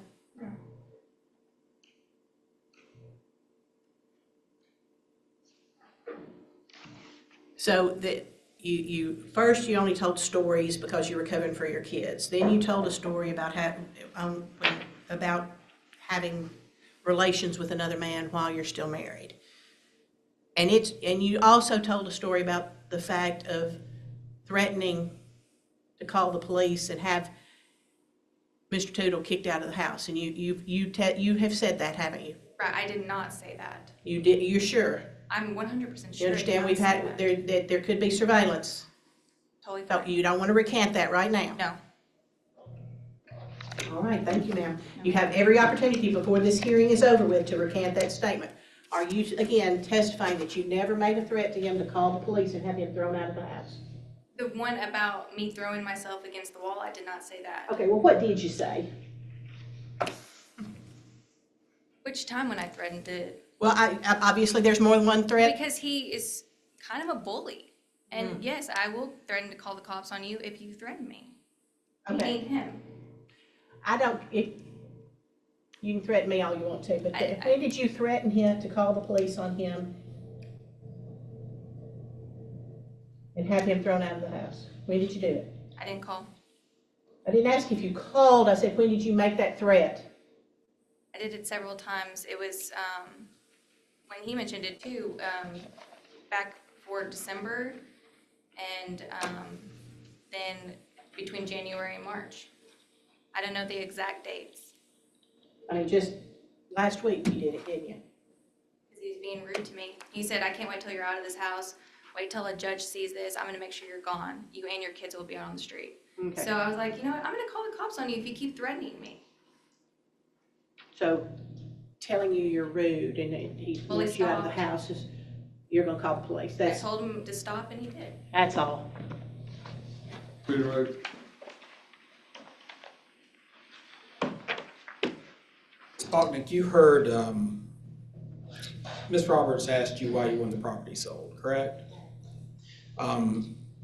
During your husband's testimony, did you hear him testify that he couldn't afford to buy you out of your part of the house? Right. He couldn't access further funds? So are you asking the house be sold? Your Honor, again, I'm going to object to leading. No, that's not leading. I said, are you asking? I wasn't able to finish my question, but. I withdraw the objection. Objection withdrawn. Are you asking the house be sold and net proceeds be paid into court to be divided equally between the two of you? Yes.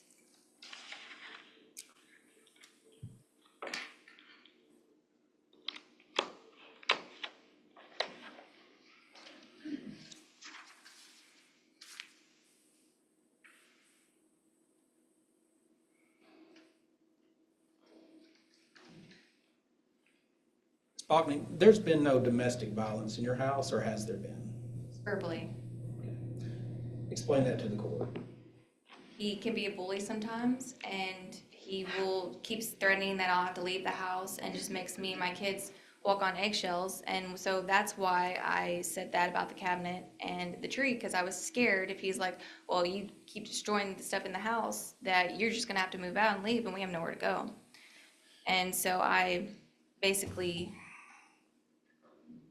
You and your husband, is this a large house? It's a little about over 3,000, so it's not too big. Okay. So can you and your husband cohabitate in this house and not Right, have much interaction? Right, we have a bonus room upstairs that he has been staying up there. And we seem to coexist pretty well, considering. No more questions, Your Honor. You don't have anywhere to go, what are you gonna do if the house sells? You understand the question? She's asking if you don't have any place to go, where are you gonna go when the house sells? I Obviously. might have to get help from my sister. Okay, so you have the availability to do that? No, I'll have to reach out if that's the case. She lives in Texas. I have no family in Tennessee, besides my mom. But of course, until you were caught on cross-examination about telling numerous lies, you never raised one issue or told anything about some verbal abuse, did you? That's why it was brought up about me having to threaten to call the police. Why did you have sex with this man after the divorce was served if he's such an abusive person? Well, same instance, he had sex with me. Well, I asked that question. It was that too, one of but those You're on the nights. witness stand now. We were both drinking and Your Honor, It I'm going to just- object. he's my This is husband. outside the scope. and I do still love him. Hold on just a second. The objections outside the scope of redirect sustained. I think we've heard all we need to about that. So.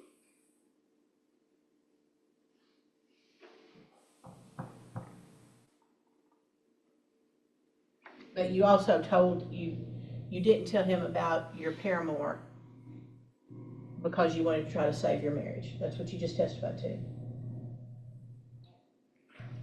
That's all. Thank you. You may step down.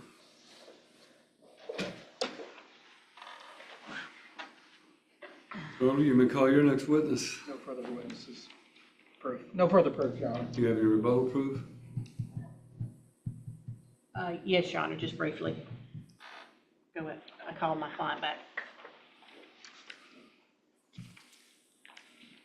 Earl, I'll remind you, you're under oath. Have you ever been verbally abusive? No, we called each other names, but that's it. What was the question? I'm sorry. Have you ever been verbally abusive to your wife? We've called each other names. What she said about being out of the house, I did say that. Just because I thought that's what's gonna happen. Okay. That's all. Thank you. Earl, do you have any questions? I may have just a moment.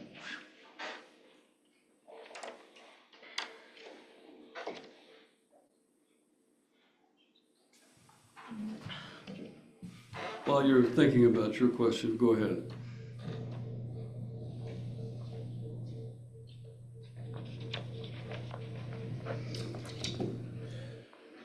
So, Mr. Tootle, have you ever called your wife any derogatory names?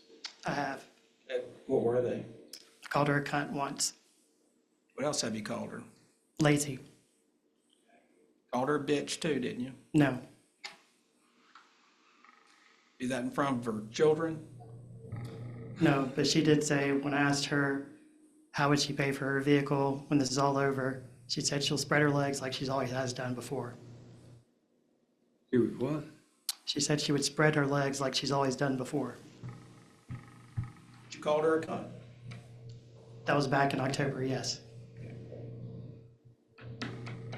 So a month after you got married, you're calling your wife derogatory names. Asked That and was- answered. That was after she had called me a Hold on, troll. if there's an objection, you wait. Objection, answered, asked and answered. Objection is sustained. So, Mr. Tootle, you make a lot of money, right? I do okay. Do a little more than okay. We established that a little bit earlier. Objection despite- outside the scope of redirect. Well, actually, you called him as a rebuttal witness, so this is not Oh, wait. redirect. Well, as outside the scope of, I don't think it applies when you recall him as a rebuttal witness. This is open cross-examination. Overruled.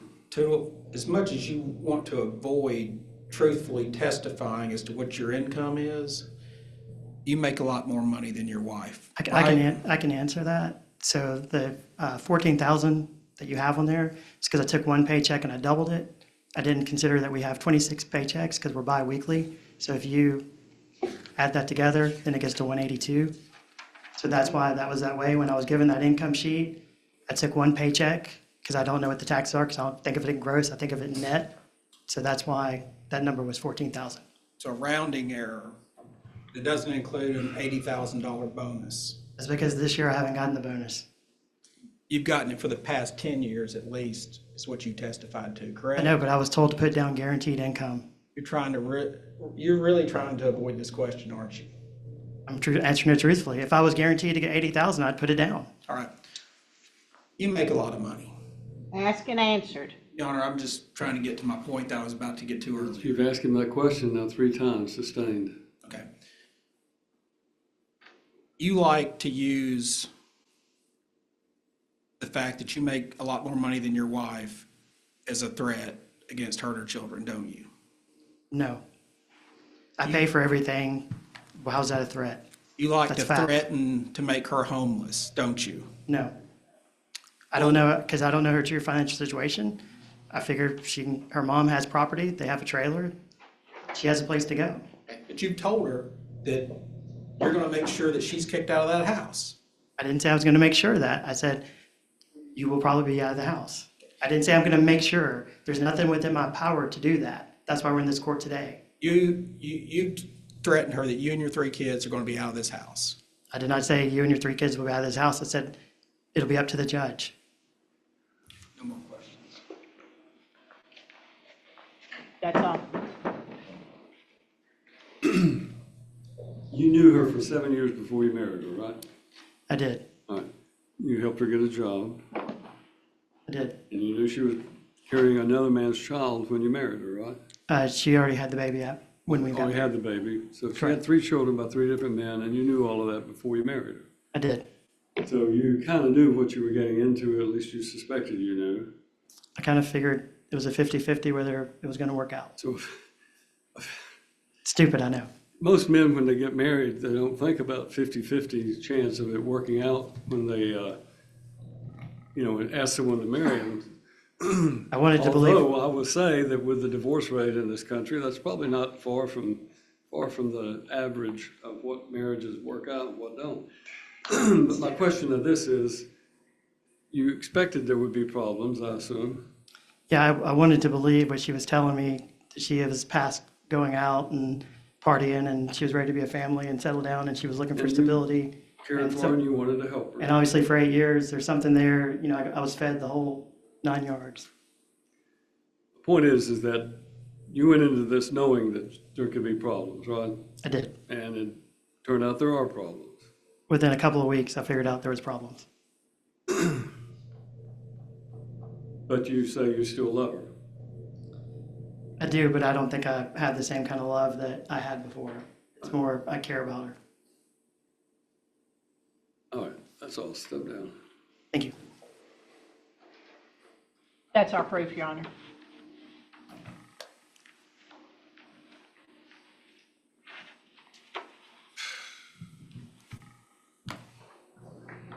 There's an old saying, oh, what a tangled web we weave when first we practice to deceive. Y'all have heard that before? It applies to everybody in this case. I think Mr. Tootle deceived himself when he thought that he was going to be able to marry this lady and fix her problems and that they would live happily ever after. Although he admits today he thought maybe he only had a 50-50 chance of success in doing so.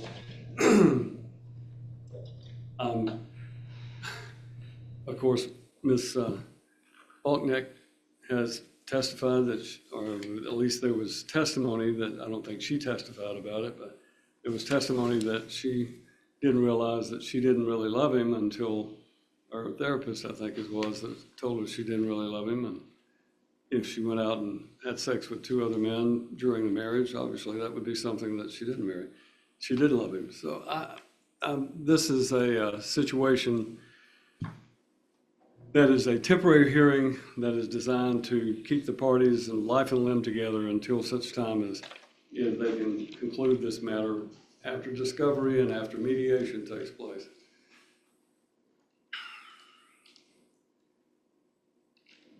They are both asking for a divorce. So therefore, as was pointed out, whether Ms. Balknick wants to move out of the house or not, right now, that's coming. I mean, you're going to have to do it sooner or later. Mr. Tootle has indicated that he cares for her children, and his concern is that she may make some false allegation against him while they're continuing to live together. So it's going to take time for her to move out. The Dixon County school system concludes its school year on what, May 23rd, I think it is? Yes, sir. And it is this court's opinion that these parties will continue to cohabit in the marital residence until June 1st. At that point, Ms. Balknick will vacate the property. Mr. Tootle will continue to have temporary possession of the marital residence. I make that statement because of the fact that it is apparent that Mrs.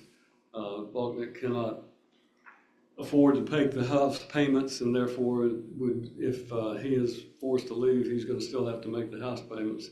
She has indicated that she wants to sell the house, which obviously indicates she would then have to leave. In the interim period that they reside together, she will pay all payments that she has on her income and expense statement. I have added, she's showing a shortage of her income and expenses that she's negative $1,505.56. If you add back in the child support payments and her renewable income, then that comes to $5,978.46.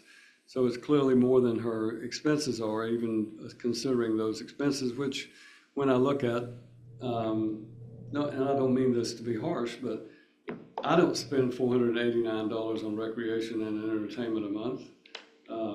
Clothing and personal care, $400 a month.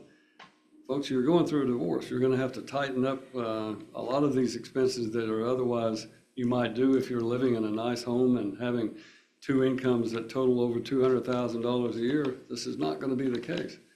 Short-term marriages that go through divorce, the court's usually looking to put the parties back in the situation they were in prior to the marriage. It's just that simple. Short-term marriages of 6 months do not typically require or even justify the awarding of alimony or spousal support, absent some compelling circumstances. So I'm just saying these expenses that are here are going to have to be looked at. Her car payment of $1,034.27 is fixed. It's going to have to be paid. She's got cell phones for a 10-year-old, so be it. She'll have to pay for it. Her automobile insurance goes with her car. Her food and groceries are $1,200 a month. She's only going to be required to provide food and groceries for her and her children. He will have to provide food for himself. Laundry and cleaning doesn't seem to be particularly outrageous, but the $400 for clothing and personal care and $489 recreational entertainment may be an area that Ms. Balknick has to kind of reduce. Mr. Tootle will be required to pay those expenses that are shown on his income and expense statement. Right now, he's paying the house mortgage. He wants to keep the house. The issue of any credit that he is to receive from making the payments on a temporary basis, any increase in the equity that might result from that will be reserved for the final hearing in this case.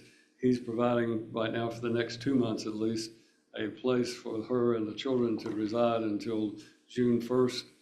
And that, in my opinion, would justify that. I've taken away the $300 phone bill that she's now going to be required to pay, which means he'll have some small amount. But I also think he's got a greater amount than what's shown on here because there's some flexibility in his income. In any event, he'll pay the monthly mortgages on the house and all of those other bills that he has paid, with the exception of the Chevrolet Tahoe, which she is going to be required to pay. And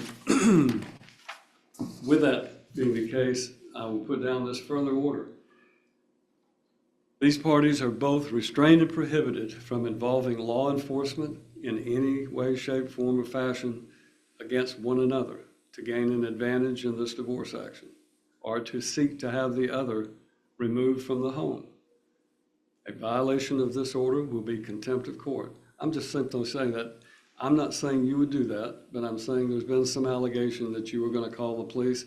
There's some reason he might, but I'm simply saying you can't do that under this order. And as a result of that, if something happens and it turns out that somebody violates that order, they're looking at 10 days in jail for even doing that, making that type of report.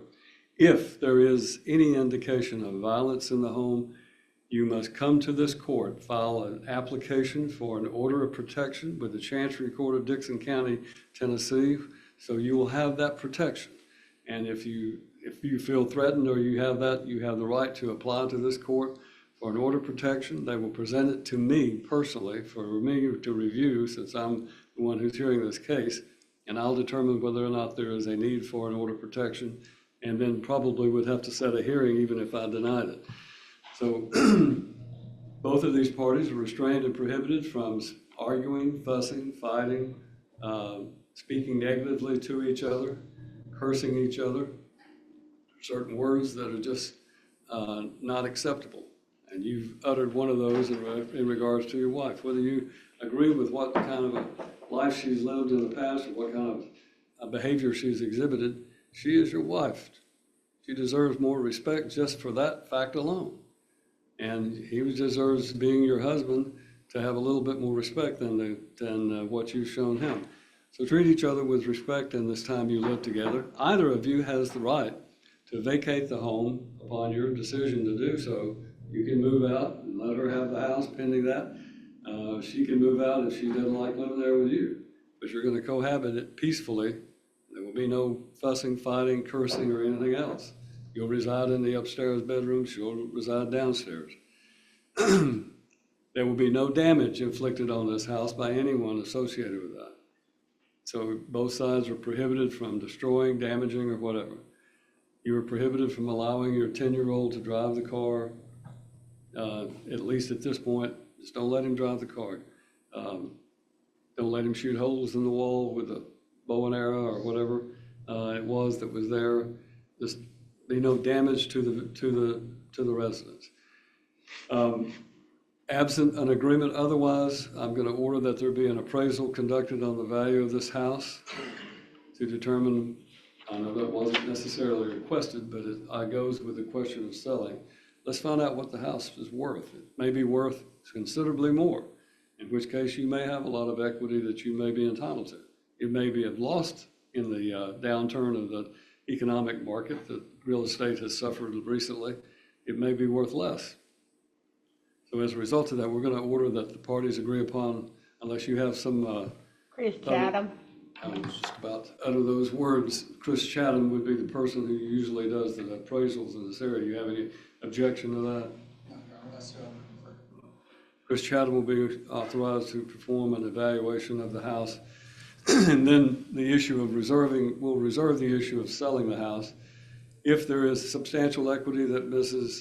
Balknick would be entitled to, then it may be necessary to sell it.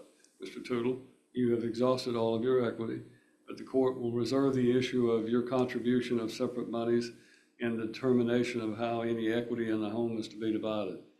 So obviously, if there's no equity above the separate contributions, then it may make sense to award it to him, and he's simply eats whatever the loss is of his equity. But otherwise, that's the order of the court.